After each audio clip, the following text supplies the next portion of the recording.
Bonjour à tous, bienvenue pour notre webinaire aujourd'hui consacré au transport international. Nous allons aujourd'hui vous présenter les 10 indicateurs de performance clés pour piloter vos opérations. Alors avant de rentrer dans le contenu de ce webinaire, je voulais juste vous donner quelques best practices pour le déroulé de cette session. Donc, premièrement, cette session sera enregistrée, donc vous allez recevoir un lien pour pouvoir voir le replay. Et deuxième chose, je vous invite à poser vos questions tout au long des présentations dans la partie section que vous avez de votre interface de webinar. Nous y répondrons à la fin de la présentation. Voilà pour la présentation et la logistique du webinaire. Donc, ce webinaire vous est présenté dans le cadre du Digital Transport Club, qui est un club qui rassemble les entreprises innovantes dans le domaine du transport, de la supply chain et de la logistique. Aujourd'hui, nous avons le plaisir d'avoir JPO, Xeneta et Baiko qui présentent. Les speakers que nous avons le plaisir d'accueillir aujourd'hui, donc je vous présente Samy, qui est directeur commercial chez Shipeo. Donc Shipeo, le spécialiste de la visibilité en temps réel et multimodal, qui a une expérience très fournie de la supply chain chez Carrefour, chez Leclerc, chez le groupe Casino en particulier. Nous avons Antoine Martin, qui est directeur commercial chez Xeneta. Donc Xeneta, la plus importante plateforme de benchmarking de taux en maritime et en aérien. De la même manière, Antoine a une expérience très fournie dans le domaine de la logistique, en particulier chez Seva Logistique, et il a été aussi directeur général de Bolloré Logistique en Thaïlande. Et pour finir, je voulais vous présenter Benoît Fichefeu, qui est directeur commercial chez Baiko. Donc Baiko, la plateforme de gestion du fret maritime par container. Baiko a été en particulier le responsable de la logistique chez Areva, maintenant Orano. Voilà pour les présentations. Merci à tous les trois de nous faire part de votre connaissance lors de ce webinaire. Je vais laisser la parole à Samy pour commencer à introduire cette session. Merci Sylvain. Bonjour à toutes et à tous. Avant de lancer le sujet et de rentrer dans les 10 indicateurs clés de votre supply chain, un petit mot d'introduction, puisque bien évidemment, piloter une supply, c'est essentiel, crucial pour maintenir votre niveau de satisfaction client et de bilan économique. Donc voilà, c'est une fois de plus, des choses qu'on va vous montrer là sont des choses pas forcément innovantes sur le principe, mais c'est plus la manière de les calculer aujourd'hui, de les partager, qui a vraiment tout son sens par rapport au Digital Transport Club. Donc, bien évidemment, piloter une supply sans pouvoir monitorer la performance et la satisfaction de vos clients, bah, c'est, j'allais dire, nos clients nous font tous vivre. Et donc, sans avoir ce monitoring, quand vos clients vous disent qu'il y a un problème, malheureusement, il est déjà trop tard. L'autre élément qui va être aussi un de nos fils conducteurs, c'est cet horizon de temps et de prendre la bonne décision, qu'elle soit opérationnelle, tactique ou stratégique. Et bien évidemment, l'idée d'avoir une sorte de poupée russe qui permet de se dire bah, j'ai des choses qui doivent se traiter à l'instant T et d'autres plutôt avec un horizon de temps important. Comment ça s'articule au sein de nos différentes solutions. Et puis, toujours ce travail d'équilibriste, j'allais dire, entre le coût et le service. C'est pas l'un ou l'autre, c'est les deux. Et pour ça, il faut prendre les bonnes décisions et avoir les bons indicateurs. Et là aussi, on va vous illustrer ça avec des exemples très concrets. Donc, si on continue pour nos 10 indicateurs, Sylvain, si tu peux continuer, s'il te plaît.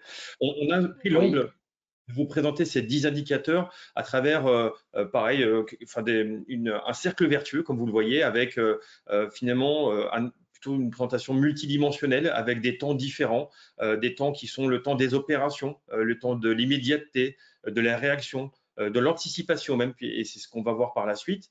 Un temps aussi de l'analyse, avec plutôt un bilan a posteriori, après les opérations. Qu'est-ce qu'on en tire? Comment, une fois plus, avec ces 10 indicateurs clés de la supply chain, vous pouvez mieux calculer votre satisfaction client et également votre bilan économique. Et puis, un horizon de temps plutôt moyen-long terme, celui qui est un peu le post-mortem de vos opérations, comment les choses se sont passées par rapport à ce que vous avez prévu pour tirer les bénéfices de ces indicateurs-là et prendre les bonnes décisions tactiques et stratégique. Et donc finalement, ce cercle vertueux que j'évoquais préalablement, c'est une roue qui tourne et qu'à chaque fois, on peut venir améliorer les opérations par une meilleure préparation, et cette meilleure préparation sur la base des analyses et des indicateurs qu'on va vous montrer par la suite.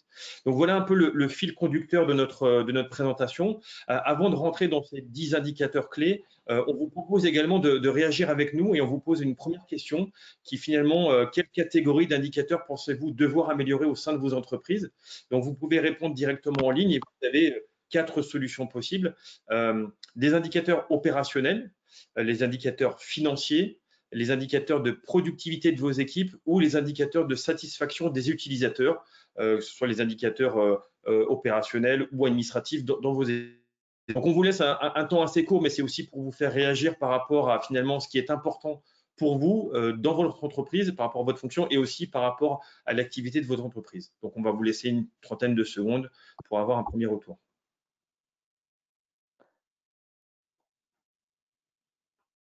Sylvain, tu nous diras le Oui, go. j'attends. Je vois la réponse qui monte. Je vais laisser encore quelques secondes pour laisser le temps à tout le monde de répondre. Je pense qu'on est arrivé au bout. Donc, je vais maintenant afficher les. Merci Sylvain. Alors, juste un premier commentaire, puis après, peut-être que Benoît et Antoine ont également un commentaire, mais ce qui est intéressant, c'est qu'on voit il y a quand même quelque chose d'assez équilibré, même si les indicateurs opérationnels sont importants. Et c'est normal quand on est en supply chain d'avoir des indicateurs qui correspondent aux opérations, et qu'on voit finalement que l'équilibre coût-service se retrouve à la fois sur les éléments financiers et les éléments de productivité. Donc voilà, donc c'est assez intéressant, il n'y a pas j'allais dire à ce stade, pas de surprise par rapport à ce qu'on imagine et ce qu'on connaît des opérations. Je ne sais pas si Benoît ou Antoine, vous avez un commentaire là-dessus. Et puis, Benoît qui parle, ça s'équilibre. Oui, c'est la prédominance des indicateurs opérationnels, c'est certain. Mais ce qui est intéressant, c'est aussi les indicateurs de satisfaction des utilisateurs. Alors, je pense que ça a été compris comme vos clients. Donc, c'est important de voir que cet indicateur est important dans l'exécution de la supply chain. Très bien. On va reprendre un peu le fil de notre présentation. Donc, effectivement, on va rentrer maintenant dans ce cercle vertueux et pouvoir détailler. Donc, on va commencer, comme je l'ai présenté en intro, sur les opérations avec 4 indicateurs qui vont commencer par le respect des délais. Donc, je vais passer la main à Benoît sur l'aspect maritime. Merci, bonjour à tous.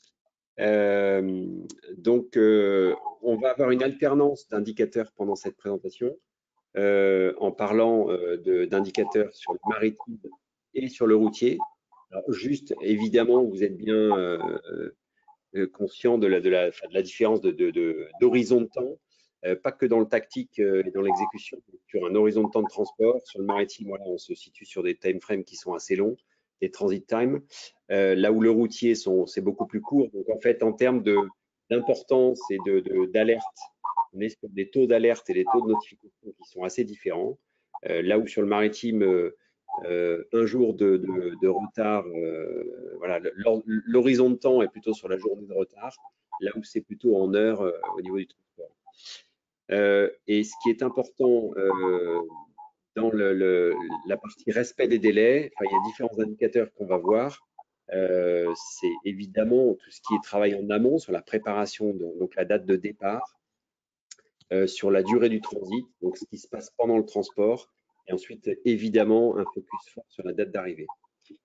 Donc ce qu'il faut, c'est simplement arriver à fournir les bonnes données au bon moment. Alors, donc le premier indicateur qu'on veut balayer, c'est sur le maritime. Donc sur le maritime, c'est de pouvoir disposer de la bonne information. Donc un transit, comme je disais précédemment, il prépare voilà 25, entre 15 jours, 3 semaines ou un mois à l'avance. Donc avoir la bonne information sur les opérations à l'origine et avoir la bonne information sur les opérations à l'arrivée. Donc avec tous les événements qui peuvent survenir. Donc ce qui est important, c'est de pouvoir en fait collecter la donnée en temps réel. Alors quand on dit en temps réel, c'est à partir des sources d'informations les plus fiables, les remontées d'informations les plus à jour pour que vos équipes aient l'information au bon moment sur la survenance d'un retard ou d'un problème pendant la supply, pendant le transport. Donc typiquement, voilà, Sylvain, voilà, ce qu'on peut voir, c'est après les difficultés qu'on a en pré ou en post-acheminement. Donc soit on est responsable des opérations au moment du pré-acheminement à l'export, soit en post au niveau de l'import. Ce qui est important, c'est de pouvoir aussi partager les informations en temps réel avec nos clients. Donc c'est une valeur ajoutée qui est importante dans la satisfaction des clients. Et à terme, après, on verra plus dans l'analyse, de pouvoir mesurer et améliorer le lead time. Donc une information importante que nous, on met à disposition sur notre plateforme, sur BICO, c'est que voilà, on apporte une information fiable à 93-99%. Donc c'est des informations qui sont assez fiables 3 à 5 jours avant l'arrivée d'un bateau. Et un jour avant l'arrivée, notre information est très proche des 100%, avec des cas particuliers, bien sûr, voilà, qui peuvent survenir. Le dernier indicateur qu'on voulait partager sur le maritime, donc vous êtes tous évidemment, enfin ceux qui sont concernés par le maritime sont conscients de la dégradation, enfin ou des difficultés rencontrées actuellement par le secteur maritime, voilà, sur la congestion, sur la difficulté de mise à disposition des conteneurs vides, sur la disponibilité à bord des vaisselles, sur les rollovers, etc. Donc c'est vrai qu'il y a une dégradation du marché, donc ce qu'on voit sur la courbe de gauche là. Et puis ce que nous on apporte sur la plateforme BICO, c'est de pouvoir comparer ces données du marché par rapport à vos données. Donc voilà, de votre dégradation des taux de départ, de respect des taux de départ, votre dégradation du taux du respect des dates d'arrivée ou du respect des transit time. Donc, voilà, une analyse très fine qui permet de comparer votre activité par rapport à celle du marché. Voilà, je laisse la parole sur le routier à Samy. Oui, merci Benoît. Alors effectivement, comme le disait Benoît, l'échelle de temps sur la route est plus courte. Néanmoins, les retards ont des conséquences importantes. Et j'allais dire, qui en 2021 accepte encore de payer du personnel, que ce soit en magasin, en entrepôt, pour attendre des camions et surtout ne pas avoir d'informations. Donc ça, c'est un peu l'un des problèmes courants chez nos clients. Alors, comment on résout ces sujets-là en termes d'indicateurs? Si tu peux avancer, Sylvain, s'il te plaît. Alors, au-delà de donner une information sur la ponctualité, qui est une information qui pourrait être a posteriori, c'est là aussi calculer un ETA, un horaire d'estimé arrivée. Donc là, Shipeo a développé un algorithme propriétaire avec 200 paramètres et basé sur du machine learning, c'est-à-dire pouvoir apprendre des données historiques du flux pour non pas être juste dans une information a posteriori, mais donner de l'anticipation. Et c'est ça une des choses nouvelles et surtout puissantes du digital, c'est d'être en capacité d'enrichir la donnée et de calculer cette ETA et donc d'avoir un niveau de fiabilité et de prédiction qui va apparaître à l'écran sur voilà, être en capacité quasiment 24 heures à l'avance d'être précis à 90%, enfin 12 heures à l'avance précis à 90%. Et pourquoi c'est important? C'est qu'une fois de plus, l'idée c'est de ne pas être en réaction, mais d'être en anticipation d'un éventuel aléa sur la route, puisque un camion qui part à l'heure d'un entrepôt n'est pas forcément un camion qui arrive à l'heure à destination, pour des raisons que malheureusement beaucoup connaissent autour de l'écran, à savoir des congestions routières, des problèmes techniques d'un conducteur, et j'en passe et des meilleurs. Et donc voilà, donc là c'est aussi vraiment un axe très fort que Shipeo a pris, de calculer son propre TA versus des solutions du marché qui ont un niveau de fonctionnalité qui, plus le temps est important, plus s'écarte, avec notamment le fait de ne pas forcément intégrer les pauses des conducteurs sur des délais assez longs. Et puis quand nos clients ont des tournées multipoints, de ne pas avoir un temps standard d'ouverture de porte, mais plutôt un temps qui correspond aux quantités déchargées. Donc l'ETA sur la route, un peu à l'image du maritime, est extrêmement important et une fois de plus, on apporte des solutions pour enrichir ces éléments-là et la rendre beaucoup plus fiable. L'autre indicateur, qui est un indicateur clé côté supply chain, c'est l'OTIF, l'on time in full, où c'est finalement la combinaison de deux informations, la ponctualité, et là pour le coup on est à posteriori, et puis surtout les quantités livrées. Et donc là, Shipeo, quelque part, apporte aussi une façon de mesurer facilement et efficacement cet OTIF, plutôt que, alors là je vais parler plutôt dans mon ancienne vie chez des distributeurs où pour calculer un OTIF, il fallait croiser plein de données, passer beaucoup de temps à faire de l'Excel, et là aussi je pense qu'on est tous à rechercher de la productivité. Donc l'OTIF chez Shipeo, on la calcule avec des indicateurs qui sortent de manière automatique, puisque la ponctualité, elle va être sur de la donnée réelle et non pas du déclaratif, puisque pour faire très simple, on va géolocaliser un camion, on va créer des zones de géofencing qui peut être un entrepôt, un magasin, et quand le camion rentre dans la zone, on va le déclarer en arrivée, et non pas une personne qui va appuyer sur le bouton ou saisir un Excel qui va remonter avec tous les risques que vous pouvez imaginer. Donc ça, c'est pour le in-time. Et pour le in-full, on a aussi enrichi la donnée qui était au départ le tracking d'un camion avec le tracing de la marchandise qu'il y a dans le camion. Donc, on récupère également de la donnée de différents systèmes, que ce soit des TMS de transporteurs, que ce soit des WMS, voire même de l'application mobile. Et ça permet d'avoir une information sur les quantités chargées et livrées. Et donc, tout ça cumulé, on les met à disposition de nos clients à travers les indicateurs, ce qui leur permet d'avoir une vision immédiate, direct, et de réduire forcément le temps de traitement des litiges, voire les litiges, puisqu'il n'y a pas besoin d'attendre un retour de l'aide de voiture qui va se passer parfois au mieux 3, 4 ou 5 jours après, voire pas du tout. Et donc voilà, là aussi, ça permet à nos clients de mesurer leur performance, mais également d'être beaucoup plus productifs sur le temps de gestion des litiges. On peut continuer alors, sur la qualité de la donnée. Alors, la qualité de la donnée en tant que telle, ce n'est pas forcément un indicateur supply chain de manière assez historique. Aujourd'hui, on est dans des solutions digitales. On agrège de la donnée, en particulier sur la route et sur Shipeo en particulier. Et donc, aujourd'hui, nos clients n'ont pas le temps et ils ne doivent pas le faire, si je puis dire, à analyser pourquoi le taux de tracking n'est pas à 100%.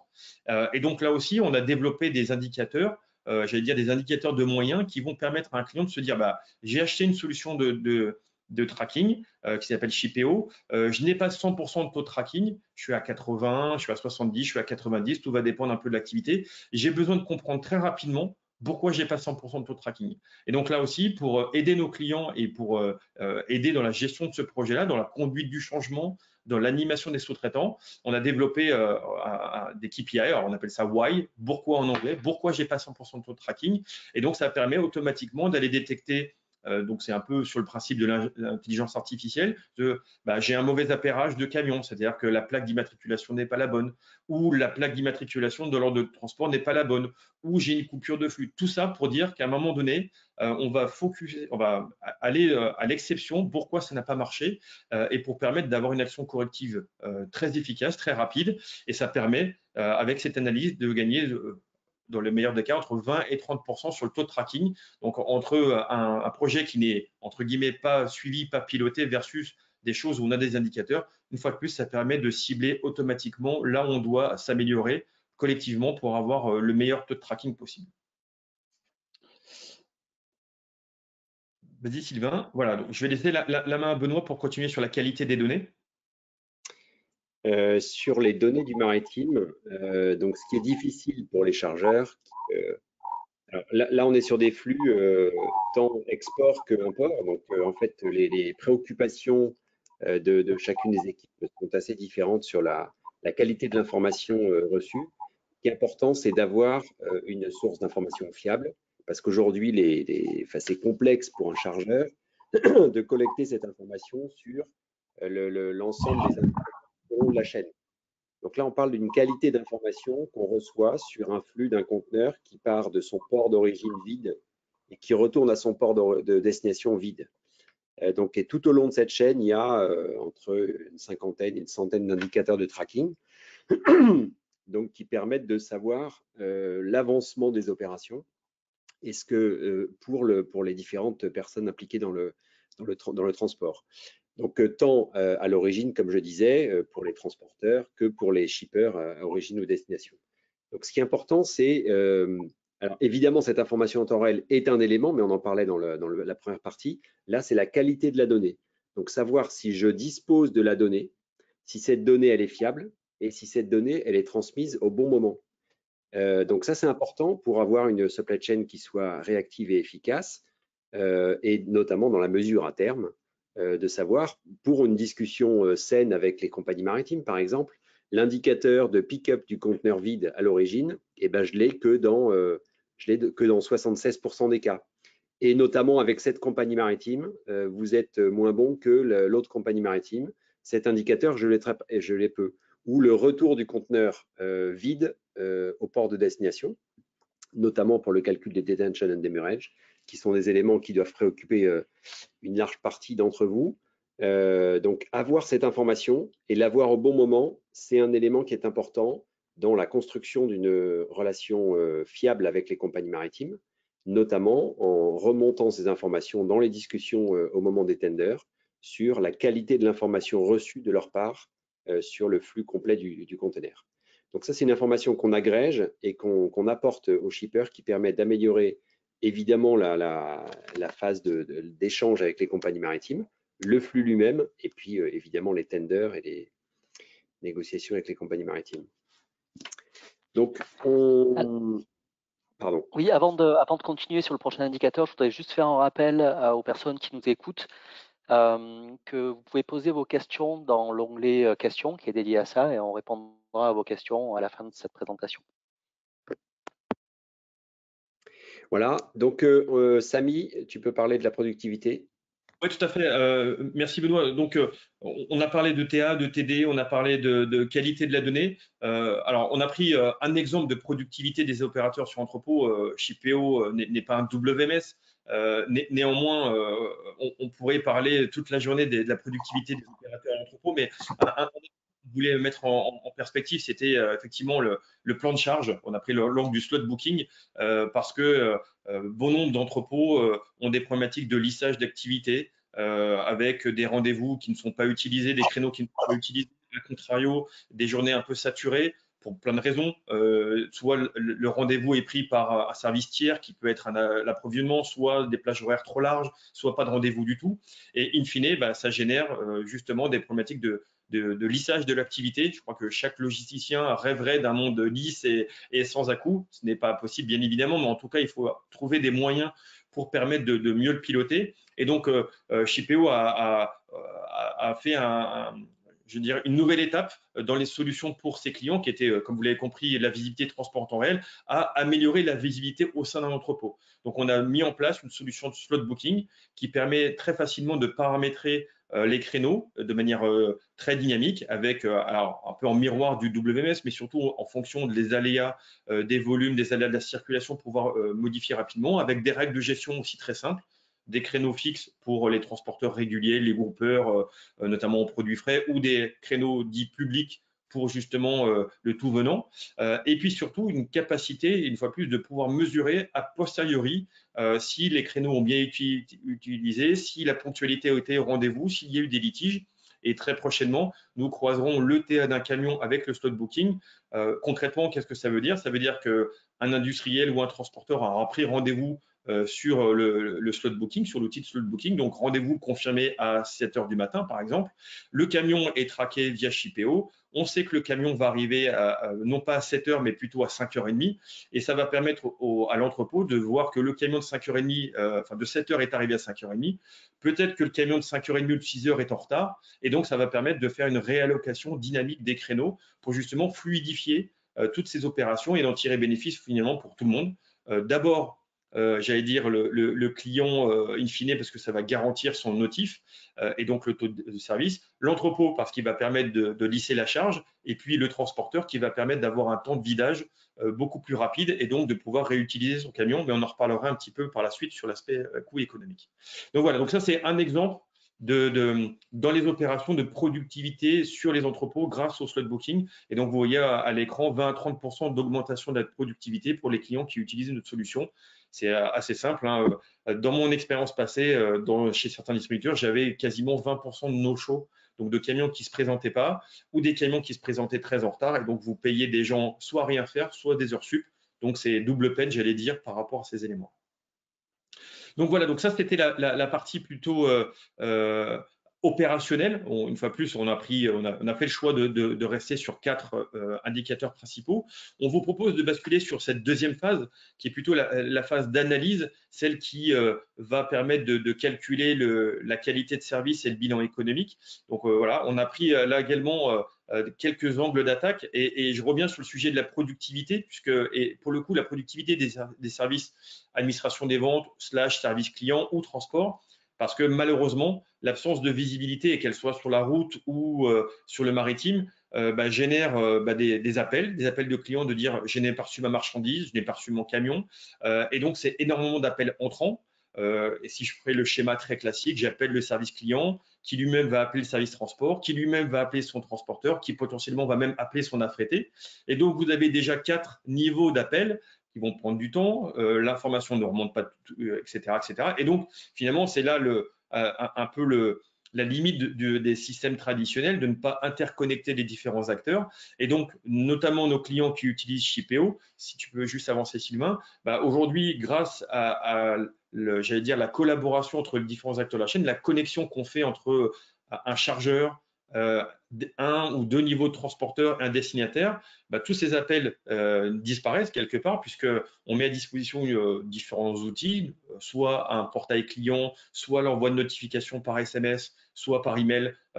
On est en 2021, donc on a aujourd'hui tous ces outils-là disponibles. Et donc, tous ces éléments-là réduisent d'autant ces appels entrants et ou sortants. Donc là, on parle d'augmentation de la productivité, mais c'est soit la productivité qui augmente, soit c'est les nombres d'appels qui se réduisent. Mais voilà, globalement, la productivité s'améliore de 50 à 60% pour les opérateurs ADV et transport.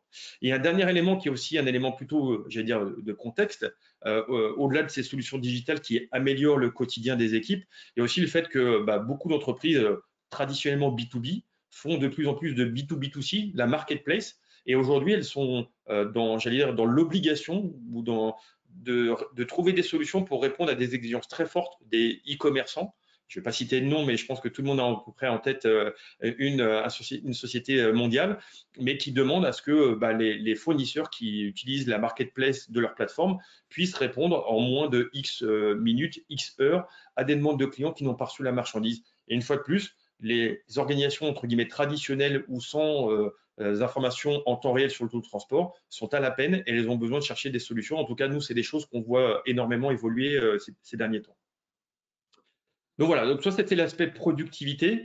Je vais repasser la main à Benoît sur la partie ADV, mais en maritime pour le coup. Alors, merci Samy. Sur la partie maritime, ça rejoint une partie des éléments qui sont présentés sur le routier. C'est sûr que les équipes ADV sont assez consommatrices de différents outils et notamment les mails. L'échange se fait quand même principalement par mail. Donc, il y a l'indicateur de productivité n'est pas qu'un indicateur de productivité des équipes, mais aussi de satisfaction des clients finaux, mais on va dire aussi de satisfaction des équipes ADV elles-mêmes. Voilà, en pratique, quand on parle avec les utilisateurs de la plateforme, de notre plateforme ByCo, ils nous rappellent que en fait, ça fait plaisir de pouvoir utiliser une technologie qu'ils utilisent dans la vie quotidienne, type des WhatsApp et autres solutions, appliquées à leur travail quotidien, qui permettent de réduire la charge qui est complexe de tous les échanges avec différents outils et de pouvoir se concentrer sur les exceptions. Donc cet indicateur de productivité est important. Alors pour les équipes elles-mêmes, c'est pas tant pour le management. C'est sûr que le management est toujours intéressé à avoir une productivité. La manière dont il l'utilise est différente, peut-être en faisant du refocus sur les difficultés clients, les satisfactions du client.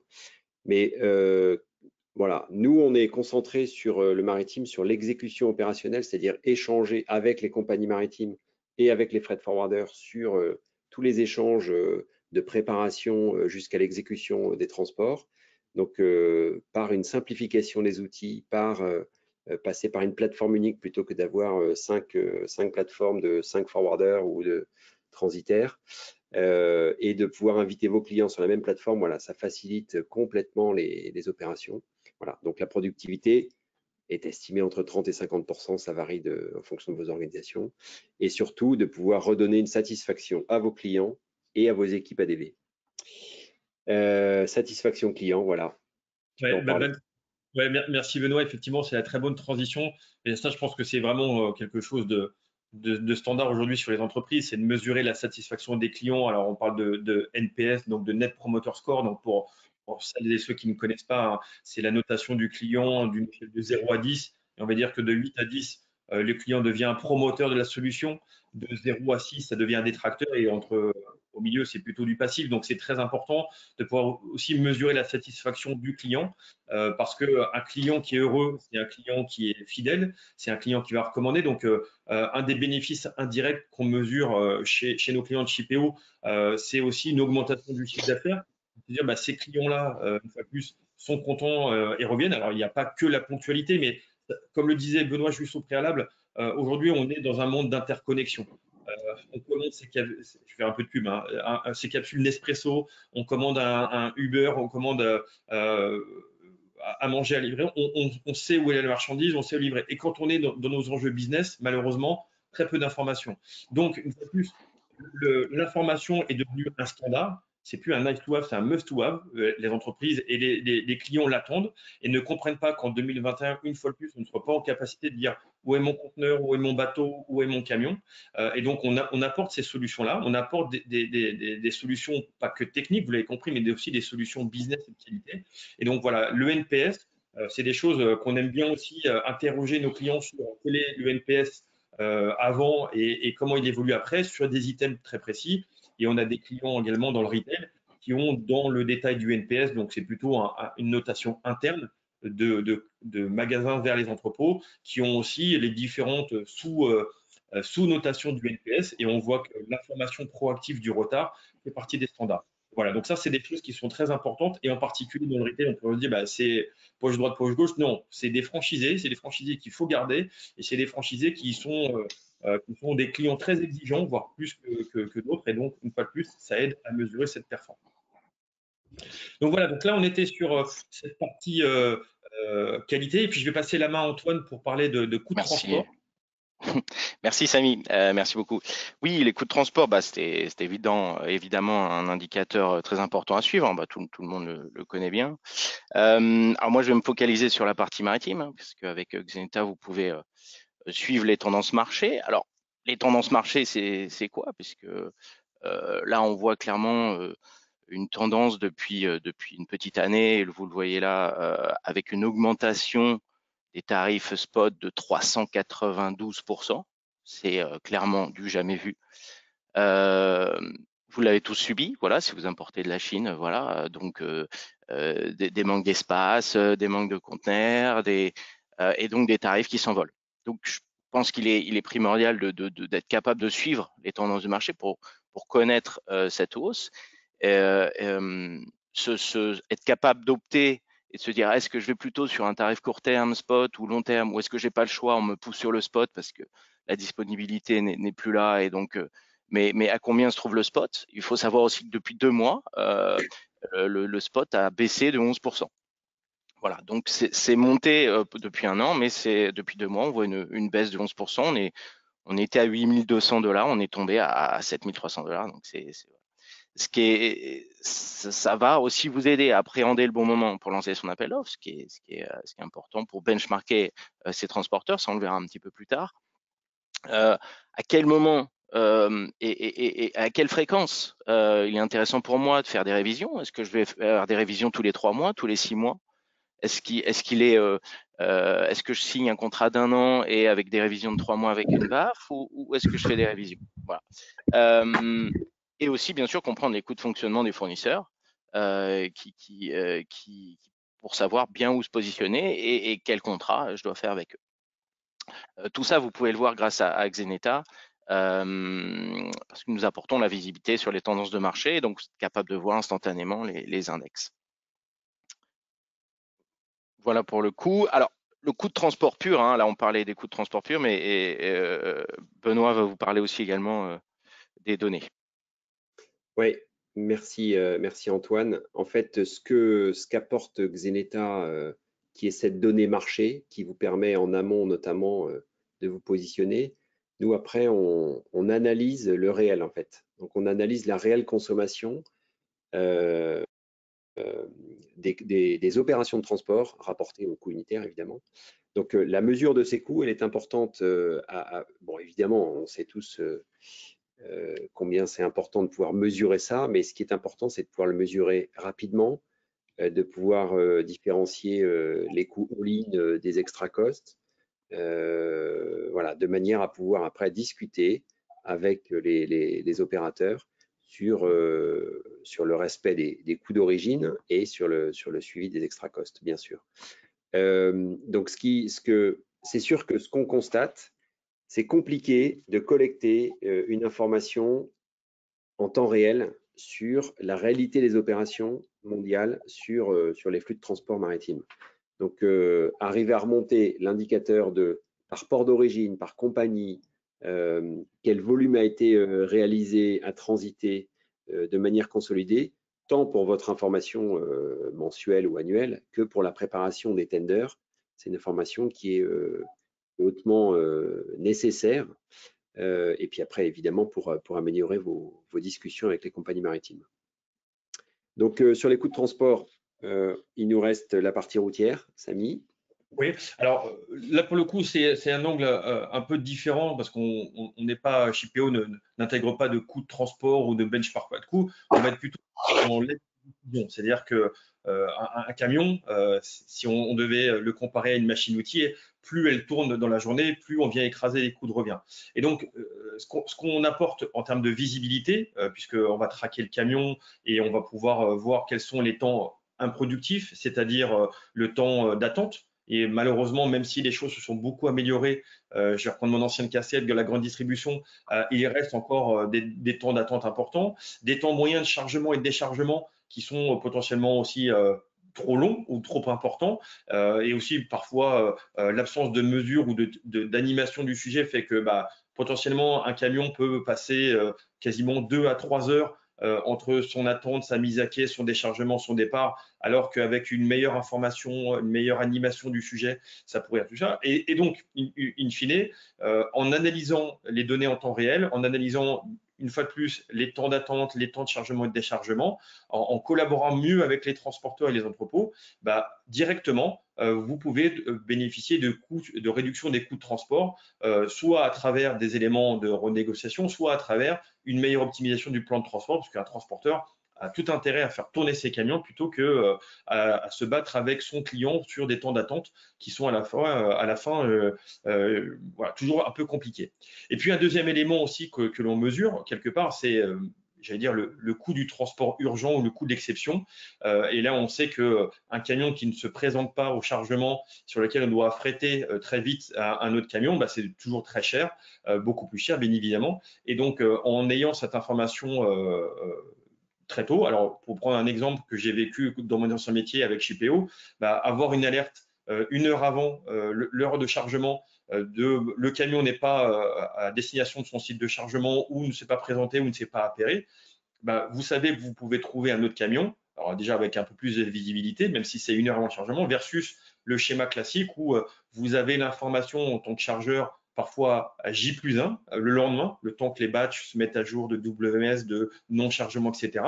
Et donc, le temps de retrouver un camion, il se repasse encore 24 heures et vous avez perdu facilement 2 jours alors que l'information pourrait être connue 1 heure à l'avance. Et donc, tout ça a un impact sur la réduction des coûts du transport exceptionnel / urgent entre 15 et 30%. Voilà pour la partie transport et je repasse la main à Antoine. Alors là, on re-switch sur le maritime. On fait un petit peu des allers-retours maritime-route. Mais ce qui est intéressant, parce qu'il y a un vrai lien entre ce que vient de dire Samy, qui sont des coûts, entre guillemets, indirects. Et les coûts indirects et des coûts annexes, et vous le savez tous, je vais prendre un exemple concret et clair, les D&D, Demurrage Detention. Là, vous avez tous eu, évidemment, si vous faites de l'import, de l'export, vous avez tous eu ce problème. Ces coûts qui arrivent et qui sont facturés, que ce soit par votre compagnie maritime ou par votre commissionnaire de transport, vous n'y attendiez pas du tout et d'un coup ça arrive. Donc, ce qui est important, il faut savoir avant tout, et ça Baïko est tout à fait capable de le mesurer pour vous, c'est le suivre. C'est-à-dire être capable de connaître ce que moi je consomme réellement en temps de transfert de conteneurs. Et ça, il faut savoir l'évaluer. Et donc, il faut savoir le gérer après. Donc, avant tout, je vais être capable de le mesurer, donc pour avoir une meilleure gestion de nos free time. Donc, je mesure combien je consomme. Après, je vais être capable de négocier avec la compagnie en lui disant, écoute, moi, en fait, je consomme vraiment 5 et j'ai 7 gratuits. Et après, la deuxième étape, ça va être capable, et ça c'est plutôt avec Xeneta, être capable de comparer ce que moi je négocie et ce qui est en moyenne sur le marché. C'est-à-dire, je vais avoir 7 jours detention et 7 jours de demurrage, 14. Et en fait, en moyenne, je me rends compte que tous mes copains chargeurs, ils négocient 17. Donc, je vais être aussi capable d'avoir un point de négociation. Et tout ça, ça va clairement vous aider à réduire vos coûts annexes de D&D qui sont souvent des surprises. J'ai plein d'exemples de clients dans le passé où on arrivait à des 30, 50 000 euros par mois rapidement, voilà, en D&D, en charge D&D. Voilà. Alors, on a fini avec cette partie analyse. Alors, évidemment, hein, il y a beaucoup d'autres indicateurs qui sont qu'on peut également mettre. On va maintenant se focaliser un petit peu plus sur la partie préparation et comment on va être capable de faire une meilleure préparation. Alors, on peut en rajouter d'autres. Hein, vous allez me dire, pourquoi pas mon appel d'offres, etc. Mais il y en a un qui, pour moi, est le nerf de la guerre. Et je pense que pas grand monde qui me dira le contraire, c'est le cash flow, la trésorerie. Je pense que ça, à chaque fois, votre partie finance doit venir vous voir. Alors, comment ça se fait? Comment ça se fait qu'on a augmenté le budget transport? Qu'est-ce qui se passe sur le transport maritime? Comment j'arrive à me justifier? Comment j'arrive à justifier à ma finance cette augmentation sans avoir pu l'anticiper? Donc, je pense qu'il est important d'être capable d'avoir un peu de visibilité sur cette information et donc être capable d'anticiper ces augmentations budgétaires ou des baisses, voilà, afin de rassurer un petit peu management, même si personne questionnera quand ça baisse, on questionne toujours quand ça monte. Être capable aussi, peut-être, et là ça change, hein, c'est une vraie donnée hein, avec ces prix de transport et cette non-faisabilité, se dire est-ce que je vais pas sourcer plutôt en régional versus en global? Voilà, je source au Vietnam. Est-ce qu'il n'est pas intéressant pour moi demain de sourcer en République tchèque parce que le coût de transport maritime est énorme et que ça impacte directement mon coût total. Donc, je vais être capable peut-être aussi avec Xeneta de simuler des budgets en créant rapidement et en me donnant rapidement des informations de tarifs marché et des tendances. Ce qui peut être intéressant également, Sylvain, si tu veux cliquer, une partie aussi, c'est être capable de baisser le stock flottant. Ça a sauté, je sais pas. Bref, baisser le stock flottant en favorisant certaines routes. Voilà. Donc être capable de se dire voilà, je vais plutôt opter pour une route sans transshipment, donc avec un coût plus élevé, mais avec un temps de transit moins long. Voilà. Donc ça, et comment je vais être capable d'évaluer ça Ça, vous allez être capable de le faire grâce à Xeneta et Baiko pour pouvoir suivre toutes ces analyses. Le deuxième gros indicateur de notre partie préparation, c'est le benchmark des transporteurs. Alors là, je vais me focaliser sur le benchmark des transporteurs maritimes. Alors, ça peut se faire simplement par lancer et analyser un appel d'offres, mais avant tout, peut-être identifier de nouveaux partenaires et de nouveaux transporteurs. Sur cette nouvelle ligne de transit maritime, bon voilà, depuis toujours j'utilise une société X, une grosse, Maersk par exemple, je vais vous dire, mais je savais pas que Aparex s'était lancé dessus, ça peut être intéressant, ils font des tarifs attractifs. Je ne le savais pas, c'est un challenger que je n'avais pas identifié, on peut m'aider, Xeneta peut vous aider là-dessus, à identifier instantanément une nouvelle société, un partenaire transporteur qui effectue cette ligne. La deuxième étape, voilà, lancer, analyser son appel d'offres, peut-être utiliser des targets en disant tiens, j'ai une information marché, je sais à peu près que le marché est là, je me positionne à peu près là, tiens, peut-être que je peux influencer et driver des négociations un peu plus intéressantes, je peux me challenger par rapport au marché, challenger ma position par rapport à celle du fournisseur et sur certaines lignes de transport, régionalement, par corridor. Est-ce que je vais pouvoir rentrer par corridor et me dire, tiens, sur ce corridor-là, je suis quand même moins effectif que sur celui-là. Comment ça se fait? Pourquoi? Analyser un petit peu ce benchmark, voilà, des transporteurs.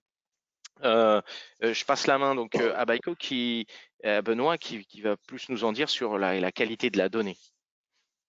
Oui, merci. donc dans la suite, donc le benchmark Xeneta apporte cette vision sur le positionnement, notamment tarifaire. Et nous, on se concentre sur, ce qui est important, c'est de pouvoir mesurer aussi la performance opérationnelle et les comparer prestataire par prestataire pour savoir qui est pertinent à quel niveau, au niveau des opérations, et de pouvoir mesurer avec des données fiables, c'est-à-dire sourcées directement auprès des acteurs, la qualité de la prestation sur les opérations de transport. Alors typiquement, donc de manière pratique, c'est collecter ces données directement, soit par EDI, soit par API, directement auprès des compagnies maritimes. Et ceux que vous travaillez avec des freight forwarders ou pas, hein, donc il y a à peu près 50% de nos clients qui travaillent avec des forwarders, d'autres travaillent sans, d'autres qui ont du mix d'ailleurs. Mais donc de pouvoir sourcer cette information auprès de la compagnie maritime de manière à mesurer là où ils sont performants et les comparer entre eux. Typiquement, Antoine parlait de Maersk, voilà, on peut comparer Maersk avec CMA pour dire, voilà, sur le trade Hambourg-New York, vous n'êtes pas bon en réactivité sur la confirmation des bookings. Vous êtes par contre bon en termes de respect des transit times. Là, on compare, par exemple, sur cet indicateur, on compare la date d'arrivée qui a été bookée versus la date d'arrivée réelle, et on peut le comparer par compagnie maritime sur des périodes de temps. Voilà, on voit la dégradation, là, vous voyez les indicateurs rouge, orange et jaune, ça montre que sur le dernier quarter, là, on avait une dégradation très forte de l'ATA. Et donc ça, vous pouvez le comparer. Alors sur le booking, sur les respects des choix des navires, sur les transit times, sur les disponibilités des conteneurs, sur voilà, tout un tas d'indicateurs qui permettent à vos équipes et à vous-même de préparer vos tenders avec une information fiable. Donc, croiser cette information opérationnelle avec l'information financière qu'Antoine citait chez Xeneta, voilà, ça permet quand même de sortir, d'aller en réunion de négo avec une information robuste et des éléments qui permettent une bonne discussion, peut-être une bonne négociation. On a parcouru les 10 indicateurs qu'on s'était fixés. Alors évidemment, on en a en tête les autres, mais ce sont les qu'on souhaitait. Peut-être Samy, tu voulais nous faire une synthèse, un wrap-up comme on dit. Oui, merci Benoît. J'ai la chance de conclure ce webinaire. Donc merci à Antoine et Benoît pour votre participation et merci aux participants. J'espère que ce qu'on vous a montré vous a peut-être interpellé. Peut-être c'est des choses que vous ne mesurez pas aujourd'hui ou pas efficacement.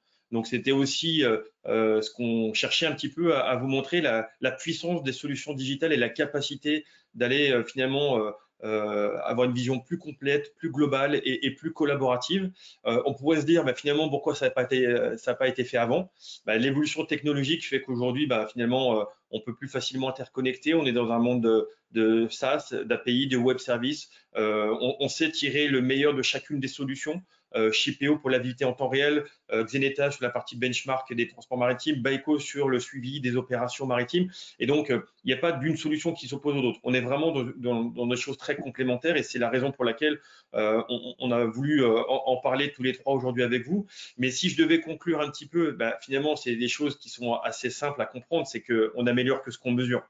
Ça paraît assez basique, mais aujourd'hui, bon nombre d'entreprises n'ont pas tous les éléments pour prendre les bonnes décisions.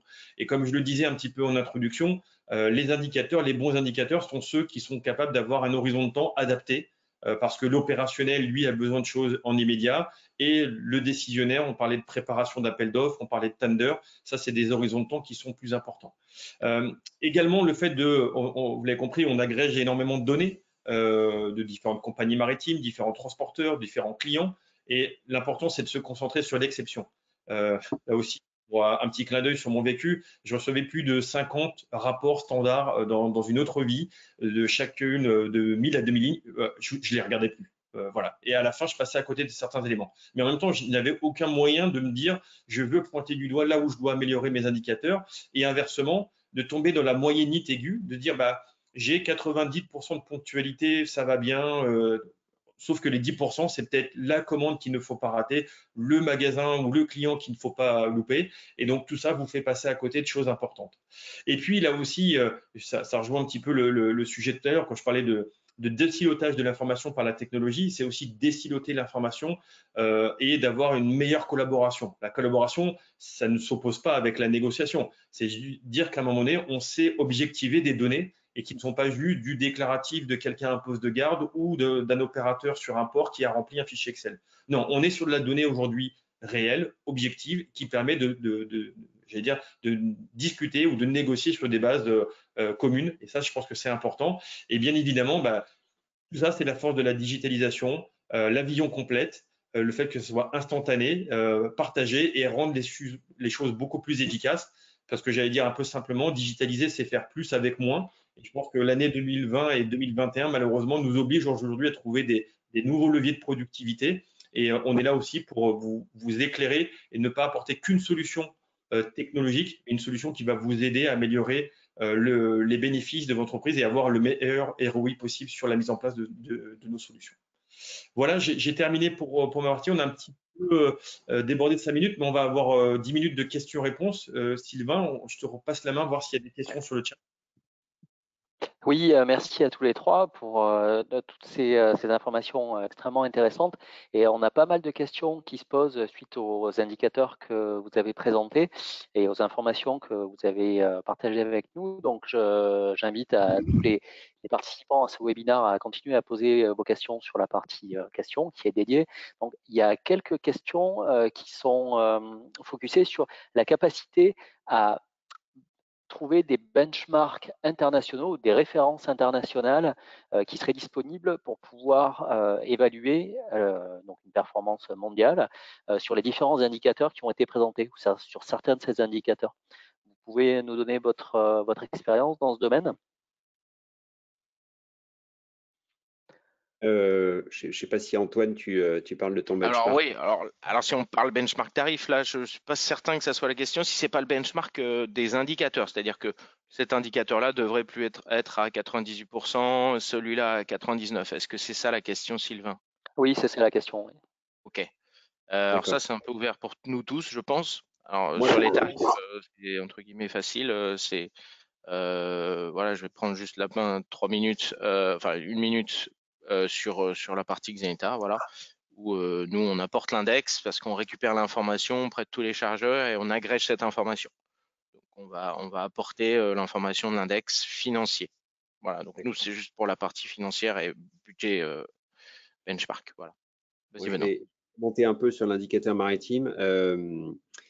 En fait, c'est une très bonne question parce que d'un point de vue maritime, c'est pas une donnée qui est aujourd'hui homogène. Aujourd'hui, il y a un groupe de travail qui s'appelle le DCSA qui cherche à unifier les indicateurs et les méthodes pour permettre aux chargeurs et aux compagnies maritimes de parler la même langue. Parce que typiquement, quand on parle d'ETA, l'ETA de MSC, c'est pas l'ETA de Maersk, qui n'est pas l'ETA de CMA. Voilà, il y a différents indicateurs qui peuvent se superposer. Alors même si ultimement on a une information sur l'arrivée à quai du navire. Donc en termes de benchmark, aujourd'hui c'est un peu manquant. Voilà, nous on collecte des données de marché auprès des compagnies maritimes, mais sur les flux qui transitent chez nous, donc avec un certain volume. Voilà. Après, en termes de comparaison sur le marché, on peut comparer avec des indicateurs qui existent là, par contre, sur la productivité des équipes, c'est-à-dire le nombre de, de bookings qui sont faits par opérateur ou le nombre de shipments gérés sur un mois. Ça, c'est des données qui peuvent exister. Voilà. Par contre, sur les données opérationnelles pures et comparer la fiabilité d'une ETA, il n'y a pas trop d'indicateurs mondiaux. Un commentaire sur Shipeo. Alors, la question est très bonne et je pense que ça m'amène à peut-être une réflexion pour un prochain livre blanc parce qu'on a ces données-là. Alors pour le coup, on l'a rendu homogène cette donnée parce que nous on traque aujourd'hui des livraisons dans plus de 70 pays, donc on a vraiment une vision mondiale. Donc on pourrait, de manière bien sûr anonyme, comparer par pays. Moi j'ai tendance à dire qu'il y a plus d'intérêt à le comparer par secteur d'activité. Parce que bien évidemment, le transport de produits frais dans le retail, c'est très régulier, mais très ponctuel, on va dire. À contrario, sur des flux industriels, tout va dépendre des secteurs d'activité. Mais je pense que c'est une très bonne réponse. On saurait le faire, pour le coup, et je pense que ça va nous amener à réfléchir sur comment le présenter et comment le rendre utile pour les utilisateurs. Est-ce que c'est sur un secteur d'activité précis, type retail, ou est-ce que c'est plus général et auquel cas il faudra le sous-segmenter? Ok, merci. Alors, on a tout un faisceau de questions qui portent sur la profondeur de l'historique nécessaire à garder ou sur lequel il faut analyser les différents indicateurs qu'on a évoqués. Donc, est-ce qu'on doit les analyser au niveau de la journée, au niveau du mois, au niveau de l'année? Est-ce que vous pouvez nous donner vos indications sur cette méthodologie? Je peux démarrer si vous voulez. Donc nous, Vas-y. on peut, enfin, enfin, encore une fois, est-ce qu'on est dans le tactique, est-ce qu'on est dans l'opérationnel, dans le stratégique? C'est sûr que quand on va commencer à discuter sur nos tenders avec les indicateurs opérationnels, on va chercher une profondeur à 2-3 ans, de manière à pouvoir avoir une tendance et à mettre en évidence des écarts sur plusieurs années. Après, c'est sûr que si on est sur des actions, voilà, le respect des shipments du mois, on va comparer ça sur au moins le mois. Donc, en termes de profondeur, en termes ça dépend vraiment de l'indicateur. Voilà, peut-être en routier, s'il y a d'autres éléments comparables. En routier, on va dire que ce qu'on voit alors, dans les quelques contrats de transport qu'il peut y avoir, il commence à y avoir des notions de ponctualité, des ponctualités à la prise de poste, parce qu'en général, si le camion arrive en retard, déjà, il a un risque à l'arrivée, mais à la prise de poste et à l'arrivée, donc c'est souvent sur un objectif à l'année, avec aussi, donc là, on n'est pas dans l'opérationnel, on va plutôt dire, un peu comme le disait Antoine tout à l'heure, est-ce que j'ai choisi le bon prestataire, ou est-ce qu'il respecte ses engagements? C'est une sorte de SLA sur la ponctualité. Donc, en général, l'année est la bonne profondeur d'historique, avec quand même le fait de dire d'avoir peut-être un mois sur lequel il ne doit pas être en dessous consécutivement de la target. Voilà, on sait qu'en routier, il y a des mois d'autres. Les mois de mai et juin sont souvent des mois un peu compliqués. Donc voilà, donc j'ai tendance à dire que si on est un peu, voilà, c'est comme le disait Benoît, sans parler d'appel d'offres, mais sur une vision un peu plus durable d'un transporteur, est-ce qu'il est bon, pas bon, il faut plutôt prendre un horizon de temps assez loin. Et l'année est la bonne. Ça n'empêche pas que chaque semaine, chaque mois, moi, quand j'étais directeur de transport chez Carrefour, je faisais des revues de performance avec mes transporteurs et chaque mois avec les principaux et chaque mois on se revoyait. Donc voilà, et ça donnait une vision de la tendance et des dégradations qu'il fallait éviter d'avoir. Ok, merci. Concernant d'ailleurs la manière dont ces indicateurs sont obtenus, on a tout un faisceau de questions qui vous demandent en fait comment vous récupérez les données, donc quelles sont les sources des données qu'on peut avoir dans les différents indicateurs qu'on a vus tout à l'heure, dans les différentes plateformes opérationnelles. Donc ça, c'est la première partie de la question. Et la deuxième partie de la question, c'est comment est-ce qu'on peut intégrer toutes ces informations dans une solution complète qui permettrait de fournir tous ces indicateurs dans un même système d'information. Je vais peut-être démarrer pour passer vite par mes collègues, mais côté Shippeo, on a 3 sources principales de données, puisqu'on est dans le tracking de camion. Soit on est connecté à la télématique du camion, donc à son informatique embarquée, soit directement connecté au TMS du transporteur pour laquelle on récupère également la géolocalisation du camion et on enrichit avec d'autres données, notamment les quantités, d'où l'OTIF, voire une application mobile qui nous permet à la fois de géolocaliser le conducteur à travers l'application mobile et lui permettre de faire des opérations plus complexes, type scan, etc. Voire même une quatrième qui est en train de se développer sur l'IoT. Donc, on agrège toutes ces données sur Shippeo et on va à chaque fois la rendre homogène en termes de ponctualité. Et puis, on output, bien sûr, on a les indicateurs que je vous ai montrés sur les quelques screenshots là, sur les slides, mais on a la possibilité de les exporter de manière très, très simple, Excel, PowerPoint, pour faire des choses assez simples à utiliser. Mais on a aussi des clients qui ont un big data, qui ont un data lake qui veut être alimenté par ces données de transport pour venir s'agréger avec d'autres données.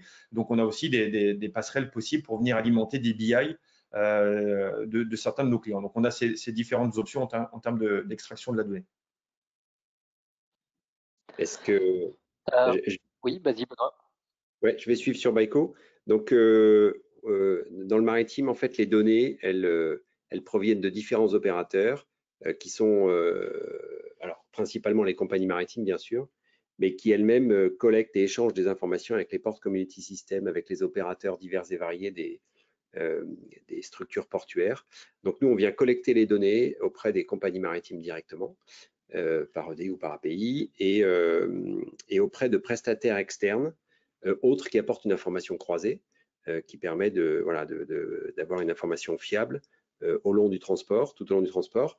Et par ailleurs, on vient éventuellement, si c'est le souhait des clients, se connecter à leur système de manière à pouvoir intégrer ces données avec un process amont au moment de la commande jusqu'au process de livraison, donc en door-to-door, de manière à avoir un échange et une interface, un échange de données entre le monde extérieur et le monde de l'entreprise. Voilà, donc ça c'est important. Je pense que tout le monde sait que sur les données, 20% à peu près des données sont connues du shipper, de l'exportateur ou de l'importateur, de ces données de transport, et 80% de ces données sont en dehors. Donc nous, on vient faire le hub de collecte en dehors, de manière à lui rapporter ces informations en interne. Merci Benoît. Antoine, tu voulais ajouter un mot? Je vois Oui, qu'on est alors, arrivé au bout du temps, oui, rapidement. pour juste un mot, voilà, pour Xeneta la donnée, nous on récupère l'information contractuelle des chargeurs. Donc ils vont signer un contrat avec une compagnie maritime ou un commissionnaire et donc valider un prix, et c'est ce prix-là que nous on va uploader sur la plateforme. Donc c'est vraiment important de savoir que c'est les tarifs contractuels qui sont sur la plateforme en agrégation qui vous permettent d'avoir cet index. Voilà. Très bien. Ouais, pardon, Sylvain, comme le temps, je vois Phil, ce qu'on peut proposer, peut-être que tu allais le faire, mais c'est de prendre toutes les questions et d'apporter des réponses après le webinaire aux différentes personnes.